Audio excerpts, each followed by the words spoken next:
Ndoa ni kitu ambacho kinaweza kukufanya ukamilike ama usambaratike kabisa na kupotea katika ramani ya mafanikio yako.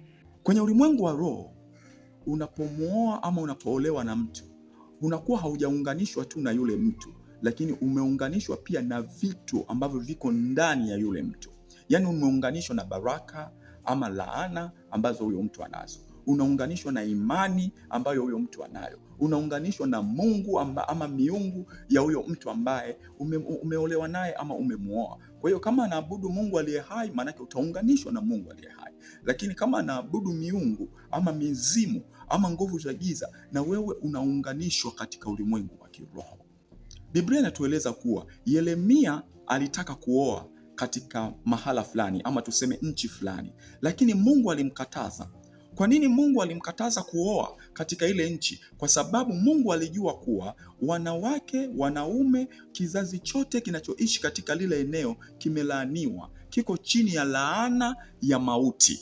Kwa hivyo Mungu alijua wazi kwamba Yeremia akioa mwanamke kutoka kwenye eneo lile, na yeye atakuwa amejiunganisha ama amejipatanisha na ile laana ya mauti, na itaanza kumsumbua sana, na itakwamisha kusudi la kimungu lilokuwa ndani ya Yeremia, na itafanya Yeremia azae kizazi ambacho hakitodumu, kwa sababu ile laana ya mauti itakuwa inashambulia watoto, ile laana ya mauti itakuwa inashambulia uchumi, ile laana ya mauti itakuwa inashambulia kila ambacho Mungu ameweka ndani ya Yeremia. Ngoja tusome Yeremia 16 mstari wa 1 mpaka wa 4. Inasema, tena neno la Bwana likanijia kusema, wewe hutooa mke.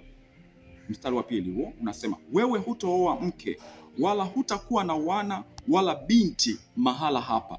Maana Bwana asema hivi, katika habari za wana na katika habari za binti waliozaliwa mahala hapa, na katika habari za mama zao waliowazaa, na katika habari za baba zao waliowazaa katika nchi hii, watakufa kwa maradhi mabaya, hawataliliwa wala hawatazikwa, watakuwa kama samadi juu ya uso wa nchi, nao wataangamizwa kwa upanga na kwa njaa, na mizoga yao itakuwa chakula cha ndege wa angani na wanyama wa nchi. Bwana Yesu apewe sifa.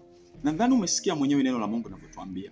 Mungu alivyokuwa anamkataza Yeremia kuungana ama kumuoa mwanamke kutoka kwenye eneo fulani ambaye yule mwanamke alikuwa chini ya laana. Alijua akimuoa lazima atakuwa amejipatanisha na ile laana. Na ndio maana kuna watu wengi sana mnateseka siku hizi. Baada tu ya kuingia kwenye ndoa, umeanza kuona kuna vifungo fulani, kuna laana fulani, kuna mabaraa, kuna mikosi, kuna vitu fulani vinakufuatilia, na hauelewi chanzo cha hilo tatizo. Hauelewi ni wapi ambako ulimkosea Mungu hata ukajikuta katika hiko kitu ambacho kinakutesa. Kumbe mahala ambako ulikosea ama lango ambalo limetumika kupitisha huo uharibifu ni ndoa, ni yule mke uliomuoa, ni yule mume aliyekuoa, ni yule mchumba ambaye unashirikiana naye kwenye tendo la ndoa hata kabla ya kuingia kwenye ndoa. Ndio amepitisha vitu ambavyo vimeharibu ama vinakusumbua ama vimekufunga ama vimeharibu hatima uliokuwa nayo, vimeharibu mafanikio yako, vimeharibu vile vitu vizuri ambavyo Mungu alikuwa amekupa. Sikiliza nikwambie mpendwa, kuoa mtu ambaye sio sahihi ama kuolewa na mtu ambaye sio sahihi ni sawasawa na kuchukua bomu na kwenda kuliweka chumbani kwako, ama kuchukua bomu na kwenda kuliweka nyumbani unapoishi. Umelitegesha lile bomu, muda wowote hilo bomu linaweza likalipuka na kusambaratisha maisha yako, kusambaratisha maono yako, kusambaratisha uchumi wako, kusambaratisha hatima yako, kusambaratisha kila kitu katika maisha yako. Sikiliza, jambo kama hili ndio lililomkuta Samson. Alipomwona Delila anavutia, mzuri, labda kwa shepu ama kwa sura, akaona huyu ni mtu sahihi wa kuambatana naye kwenye ndoa. Alipomchukua na kumpeleka nyumbani kwake na kuingia naye kwenye agano la ndoa, hakujua kuwa amechukua bomu, amelipeleka nyumbani kwake ambalo litakuja kusambaratisha kila kitu kwenye maisha yake. Yeye alijua amechukua mke kwa ajili ya maisha yake, kwa ajili ya kumfanya atulie kifikra, kwa ajili ya kupata msaidizi, lakini kiukweli Delila alikwenda kwa mission maalum. Delila hakwenda kama mke, alikwenda kama mpelelezi kutoka kwenye kambi ya adui za Samsoni, kambi ya Wafilisti. Alikwenda kama jasusi ambaye ana mpango maalum wa kujua siri ya nguvu alizokuwa nazo Samson, na akishajua hizo nguvu atafute njia ya kumaliza Samsoni. Kwa hiyo alikwenda kama mpelelezi na sio kama mke. Alikwenda kama jasusi na sio kama mke. Alikwenda kama mwiba ambao unakwenda kujeruhi moyo wa Samson na sio kama mke. Alikwenda kama bomu lililotegeshwa na adui za Samson na sio kama mke.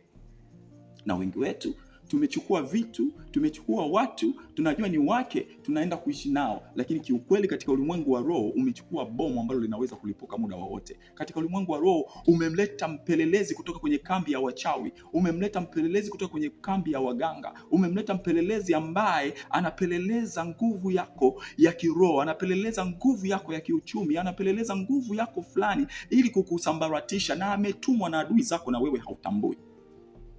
Bwana Yesu apewe sifa sana. Bwana Yesu apewe sifa sana. Hivyo ndio maana ni muhimu sana kuingia kwenye maombi unapotaka kuoa ama unapotaka kuolewa. Sio jambo tu la kuvutiwa na muonekano na kuanza kuchukua huyo mwanamke ama kuchukua huyo mwanaume, ama kwa sababu ana pesa, ama kwa sababu ana elimu, ama kwa sababu umekutana naye tu kanisani. Sikiliza nikwambie, kukutana naye kanisani sio chanzo, sio tiketi ya kuonyesha kwamba huyo ni sahihi kwako. Wakati mwingine unakutana naye kanisani lakini ni agent wa adui. Amekuja hapo ametegeshwa tu ili wewe uweze kuhamasika na kuvutwa naye, na unapochukua huyo mtu anakwenda kusambaratisha maisha yako, anakwenda kuharibu kila kitu katika maisha yako. Kwa hiyo kukutana naye kanisani ama kukutana naye nyumbani ama kukutana naye kijijini ulipozaliwa ama kukutana naye disco ama kukutana naye barabarani sio kigezo, sio tiketi. Tiketi ni kwamba je, Mungu amekusemesha? Je, umepata kibali kutoka kwa Mungu kuishi na huyo mtu kama mume ama mke wako? La sivyo maisha yako yatasambaratisha kabisa. Sikiliza, Delila alitumia vazi la Shela. Tuseme alitumia vazi la Shela. Katika lugha ya picha naweza kusema ametumia vazi la Shela. Alichukua vazi la Shela akajivika, lakini ndani yake kulikuwa na combat ya Kifilisti, kulikuwa na vazi la kijeshi la Kifilisti. Delila alikuja kwenye maisha ya Samson kwa mission maalum ya kummaliza Samson, na sio kwa mission ya kuendeleza maisha ya Samson katika agano la ndoa. Hebu na wewe jiulize, mchumba uliye naye amekuja kwako kwa mission gani? Mission ya kukuimarisha ama mission ya kukusambaratisha kabisa? Jibu utakuwa nalo. Na kama hauna jibu, basi unatakiwa kuingia kwenye maombi ili kumwomba Bwana Yesu ayafumbue macho yako, akujulishe ile mission ambayo ilikuwepo alokuja nayo huyo mtu ambaye unataka kumpa maisha yako, kwa sababu yeye ndio anayejua mambo yaliyofichwa katika moyo ya binadamu na kuweza kuyafumbua mafumbo mazito ambayo kwetu sisi binadamu hatuwezi kuyafumbua. Kwa hiyo ingia kwenye maombi ili uweze kupata kile ambacho, kuweza kujua kile ambacho huyo unataka kumpa maisha yako, kumkaribisha kwenye maisha yako, ana mission gani. Unatakiwa kuelewa pia kwamba ndoa ama hilo unganiko la kindoa linaweza kusababisha imani yako ikaharibika kabisa ama imani yako ikahimarika. Inaweza kukusababisha mahusiano yako na Mungu yakaimarika ama mahusiano yako na Mungu yakaharibika kabisa, ukafarakana na Mungu. Ili tunaliona kwa Sulemani. Sulemani alipooa wanawake wanaoabudu miungu, waliukengeusha moyo wake, waliharibu imani yake, akaanza kujenga madhabahu za miungu ndani ya nyumba yake na akaanza kuabudu miungu, na hapo akafarakana na Mungu, na Mungu akakasirika, akampiga, akavunja, akasambaratisha ufalme wake, akaulalua ufalme wake, akagawanya ufalme wake, na watoto wake wakajikuta kwamba urithi wa kifalme ambao walikuwa nao yeye Sulemani umekuwa wamebakiwa na kabila moja, na hilo kabila moja waliobakia nalo ni kwa sababu ya Daudi baba yake Sulemani alikuwa ameenda vizuri na Mungu. La si hivyo, manake ufalme wote wa Sulemani ungehamishwa, angepewa mtu mwingine, na watoto wake wasingepata hata sehemu ya kutawala. Kwa sababu gani? Kwa sababu imani yake ilivunjwa baada ya kuingia kwenye ndoa na wanawake ambao wanaabudu miungu, akafarakana na Mungu wake.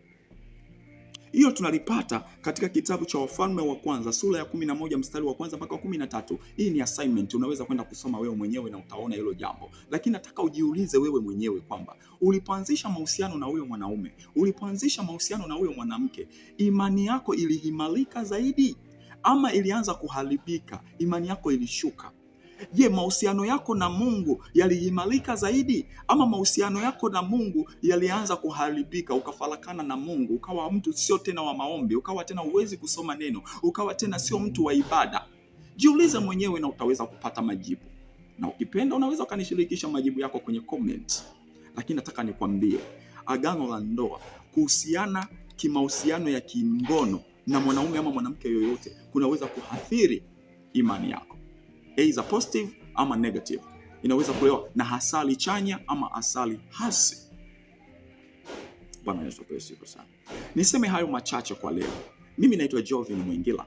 Nifuatilie katika unaweza kusubscribe channel yangu ya YouTube ambayo inakwenda kwa jina la Jovin Mwingila, lakini pia unaweza kunifuatilia kwenye mtandao wa Facebook na Instagram kama Jovin Mwingila, na huko unaweza kupata mafunzo zaidi, tukabadilishana mawazo ya hapa na pale. Tukutane tena wakati mwingine. Shalom, shalom.